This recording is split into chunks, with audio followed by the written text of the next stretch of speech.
Am I the antagonist for confronting my 29 female sister-in-law, 45 female, for trying to act like the mother of my baby? I, a 29-year-old woman, am in a complicated situation that I never anticipated. My husband, who is 32 years old, and I decided to pursue surrogacy because we couldn't conceive due to medical reasons. Luckily, his sister, whom I'll refer to as Sarah, graciously offered to be our surrogate, and we were overjoyed. She already has 2 children of her own, a 22-year-old daughter and a 24-year-old son, and their births went smoothly. As she was healthy and experienced, we agreed to proceed with the process. 6 months ago, our beautiful baby girl was born, and we were immensely grateful to Sarah for her incredible gift. However, this is when things started to become difficult. Sarah began displaying possessive behavior towards the baby, as if she were the mother. Every time she came to our house, she insisted on being present for diaper changes, feeding, and nap time. Initially, I didn't mind, but I advised her to rest since she had recently given birth. Nevertheless, she insisted on helping out. However, things took a turn when she started constantly giving me unsolicited advice on caring for the baby, claiming she knew better due to her experience. She acts as if she knows what's best for our child more than we do. During family gatherings, she even referred to the baby as her baby and would frequently remind everyone that she gave birth to my child. She also openly discussed my fertility issues, expressing her condolences. Understandably, this has caused tension between my husband and me. I have tried discussing the issue with him, and while he recognizes that her behavior is overwhelming, he is hesitant to confront her because he fears it will strain their relationship. He believes we owe her too much to criticize her actions. Despite this, I have mustered the courage to address the matter with Sarah. I expressed my gratitude for her acting as a surrogate, but explained how her behavior was causing confusion and stress for our family. I tried to convey my feelings of being overwhelmed and emphasized the need to establish boundaries since it is my baby. Unfortunately, she became emotional and accused me of not appreciating everything she had done for us. She reminded me that she is the reason we have a child, and expressed that I didn't understand the bond she developed with the baby during pregnancy. After the argument, I noticed that some members of my husband's family started treating me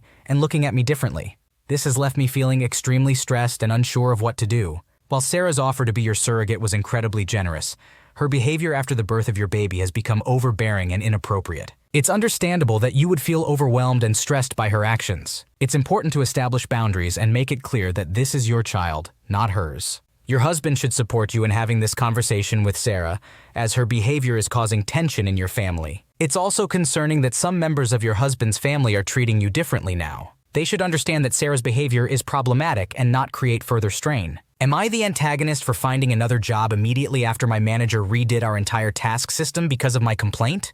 Sorry if my thoughts are jumbled, I'm trying to add context where needed.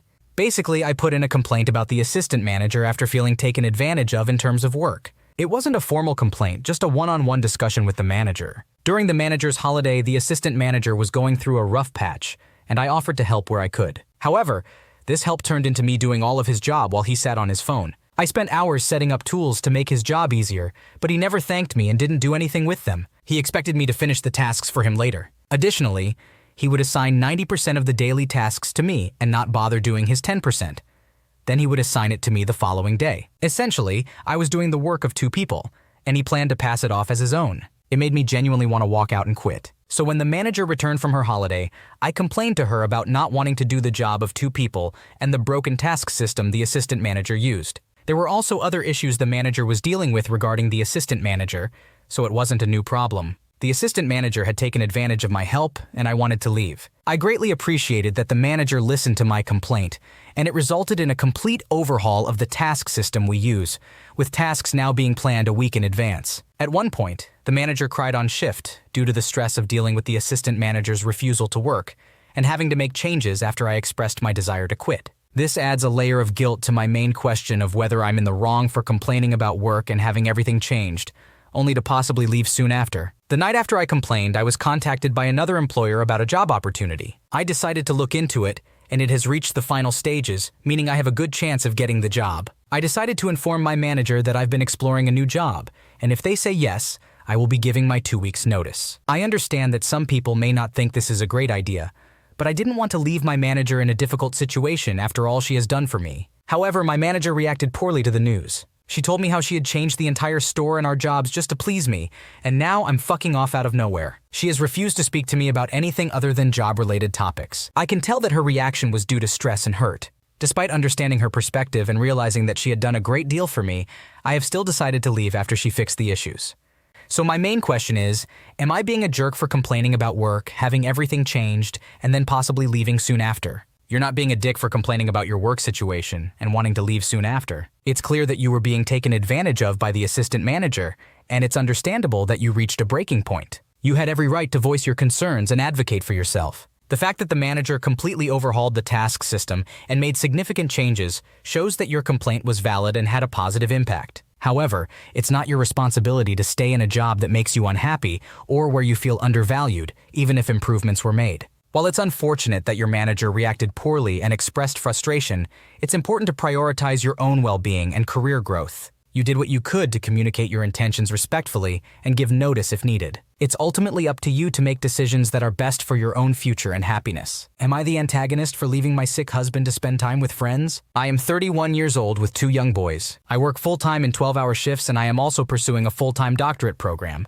Due to my busy schedule, my husband takes on the role of primary caregiver on many nights when I'm working. We have full-time daycare during the day, and he works from home. We had planned a date night the other night. Our plan was to go out to dinner and then attend a bonfire with friends. We hired a sitter, and I made an effort to dress up. Dinner started well, but things turned sour when my husband expressed his disappointment about not doing something more exciting. I took it personally because I was looking forward to the night we had planned, and I became moody and quiet. We were still upset with each other when we headed back home to change for the bonfire. Our friends informed us that they were finishing dinner and having a few drinks at a nearby restaurant, inviting us to join them. My husband decided he would rather take a nap and meet us at the bonfire later. I expressed my preference for him to come with us, but he declined. So I went to the restaurant, had one drink, and returned to pick him up for the bonfire. He texted me while I was out, saying that he had thrown up but still intended to go to the bonfire. When I arrived to pick him up, I asked if he still felt up to going, and he said no. I then asked if he wanted me to pick up the kids from the sitter early and put them to bed so he wouldn't have to do it while I was with our friends. His response was, "I don't care. I don't really want to go get them." So I picked up the kids, brought them back home, and put them to bed. He was still distant, so I left to go ahead with our original plans. I was out for 2.5 hours and returned home before midnight. The following day, I took care of the kids so that he could attend a 9-hour golf tournament with his friends. When he returned from golfing, he expressed frustration that I had left him that night. He said he would never leave me when I was sick, and that the purpose of the night was to spend time together rather than to see friends. I explained that I work nonstop, and, to me, it was important to get out of the house, break our routine, and have some fun and laughter with friends. I expressed that I would have preferred to spend the time with him, but at the time, he did not indicate that he wanted the time together. He was not feeling well and simply wanted to go to bed. I sent him several caring messages during the night but received no response. He suggested that I post this situation, as he believes that no good wife would leave their sick husband to spend time with friends when the plan was to spend the night together. He claims that I ditched him. I responded by saying that he should have expressed to me that the time together was important to him and not treated me coldly. I couldn't have known that he wanted to spend the time together since he wasn't feeling well and had expressed his desire to go to bed. Additionally, I had covered for his golf outing with friends for 9 hours the following day, so it seemed reasonable for me to have some time for myself as well. Your husband had the opportunity to communicate his desire to spend quality time together and express that he wasn't feeling well earlier in the evening. Instead, he chose to make negative comments, be distant, and decline joining you at the bonfire. You made efforts to include him, even going back to pick him up when he said he still wanted to go, but he changed his mind once you arrived. It's not fair for your husband to blame you for leaving him when he was feeling ill, when he never conveyed that it was important for him to spend that night together. Additionally, you have been juggling many responsibilities with work, studies, and parenting, and it's understandable that you needed a break and some time to socialize with friends. Furthermore, you even took care of the kids the following day, allowing him to enjoy his golf tournament with his friends for 9 hours. It seems hypocritical for him to criticize you for wanting one evening of enjoyment after fulfilling your responsibilities. Communication is essential in a relationship,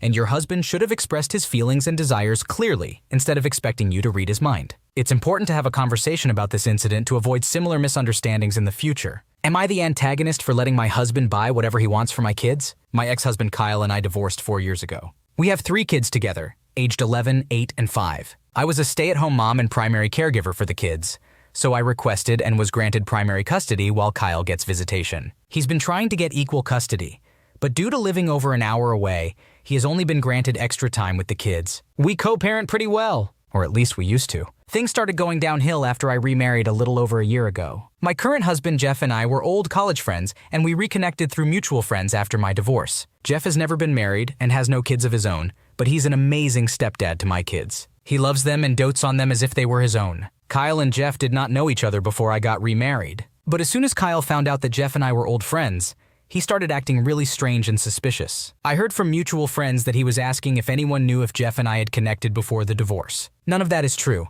and after I heard about it, I confronted Kyle and told him to stay out of my personal life because it's not his business. Recently, after one of the kids' visits with Kyle, he said he needed to talk with me about some things. Apparently, Kyle was upset that Jeff has been buying expensive items for the kids. Jeff has a good income and enjoys spoiling the kids. The older two brought the new Nintendo systems. Jeff got them to Kyle's house, and it caused an argument because Kyle made them put them away and not play with them. Kyle said he's uncomfortable with Jeff spending a lot of money on the kids because he feels Jeff is trying to buy their affection and is putting too much emphasis on material possessions. I explained that gift-giving is Jeff's way of expressing love, and it's how he chooses to show he cares about someone. I told Kyle that I won't tell Jeff not to spend money on the kids because it's his money and he can spend it however he wants. Moreover, the kids love it, and they don't argue about taking turns with such things. I told Kyle that I would never dictate how he spends his money, and he's also free to buy things for the kids. I did mention that he's coming across as jealous, and it's not a good look. However, I promised to try and ensure the kids don't bring such items to his house if it will make him feel better. I also told him that he needs to work on his insecurities about Jeff,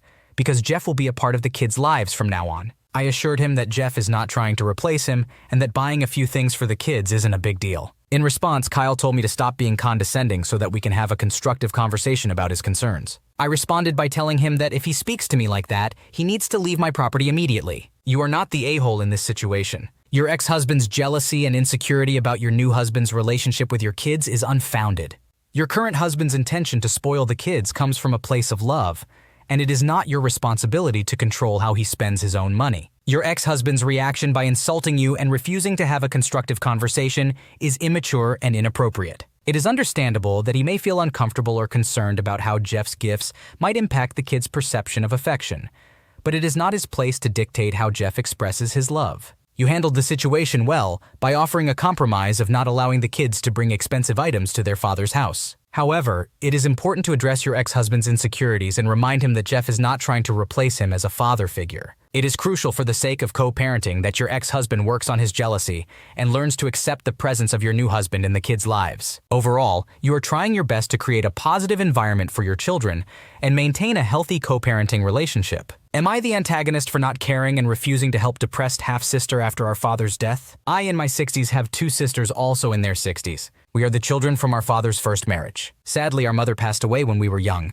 leaving our father to care for us on his own. I acknowledge that it must have been difficult for him, especially since we were teenagers at the time. Our father, an immigrant from Italy, experienced the horrors of war firsthand, but managed to be a good father and a decent man. He later remarried, and his second wife became our stepmother. They remained together until his death. However, it's important to note that our stepmother is the same age as us, creating a strained relationship between us. During this time, our stepmother became pregnant, raising concerns due to their advanced age.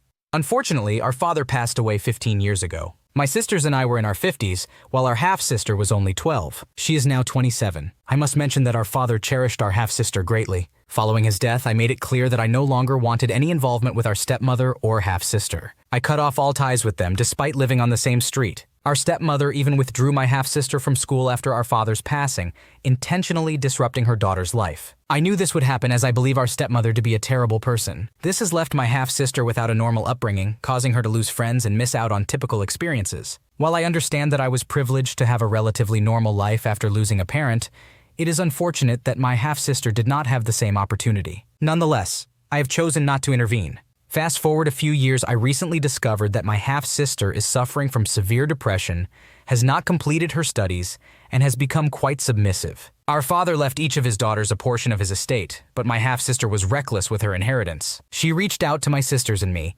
claiming that her psychiatrist advised her to find a support group, and expressing her feelings of loneliness and helplessness. She is currently going through a difficult time and wants to sever ties with our stepmother, desperately seeking someone to rely on. We tried to explain to her that a significant amount of time has passed, and the bond between us has faded since our father's passing. A few days ago, I received a call from her psychiatrist. Apparently, she had given him my number as an emergency contact, expressing his concern for her. To be frank, I told him to forget my number, never contact me again, and made it clear that I want nothing to do with our stepmother or half-sister. I also expressed that I will never forgive my half-sister for what she did to our late father, as I believe she tarnished his legacy. Am I the one being unreasonable? It seems that you are prioritizing your personal feelings towards your stepmother and half-sister over the well-being of your half-sister, who is currently struggling with severe depression and reaching out for support. While you had your own reasons for cutting ties with your stepmother and half-sister after your father's passing, it is worth considering the effects this has had on your half-sister's life. It may be beneficial to at least offer some form of support or guidance instead of completely shutting her out.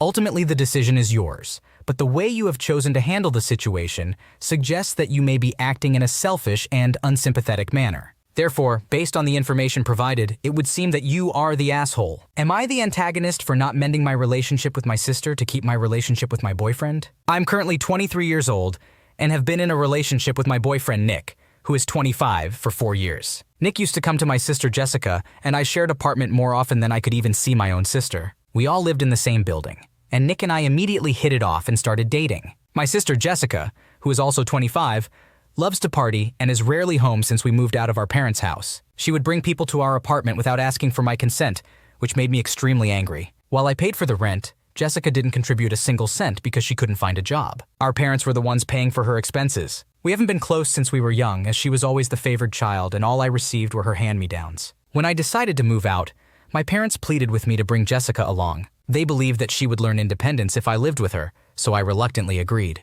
However, things went downhill when the COVID-19 pandemic began, and Jessica was confined to the apartment due to our building's strict health policies. My boyfriend and I started spending more time with her, which made her visibly jealous of our relationship. She even started asking my boyfriend to treat her the same way he treated me, under the guise of needing to gain her future brother-in-law's approval. Being the kind person that he is, my boyfriend started cooking for my sister, doing her laundry, and essentially treating her like his own personal assistant. I told him that he could refuse, but he always said he needed to get on good terms with my family. Before I knew it, my sister had developed feelings for my boyfriend and became increasingly touchy and clingy towards him. In response, he started distancing himself from her to make it clear that he wasn't interested. This resulted in my sister throwing tantrums and claiming that it was unfair that I received special treatment while she didn't. To complicate matters further, my parents began incessantly calling and insisting that I break up with my boyfriend because they believed it was ruining my relationship with my sister. I told them that they needed to stop taking her side and that she needed to stop acting like a child. In a desperate attempt to find a compromise,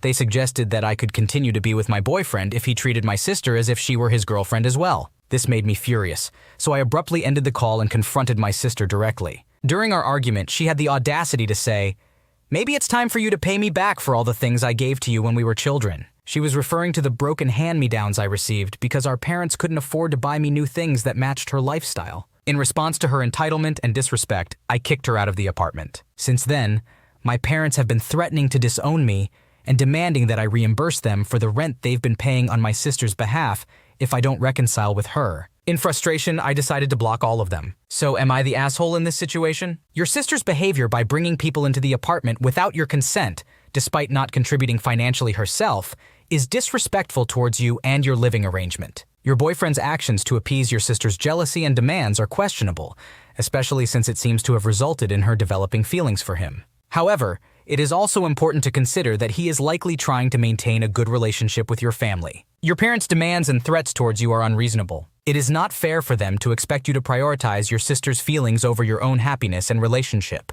It is understandable that you blocked them if they were not willing to listen to your side of the story and support you. In this situation, it might be beneficial for you to have a conversation with your boyfriend about setting boundaries with your sister and prioritizing your relationship. Open communication can help address these issues and prevent further conflicts. Thanks for watching! When you subscribe, make sure to hit the bell to turn on notifications so you never miss a video. To finish listening to all the stories, check out the playlist in the description.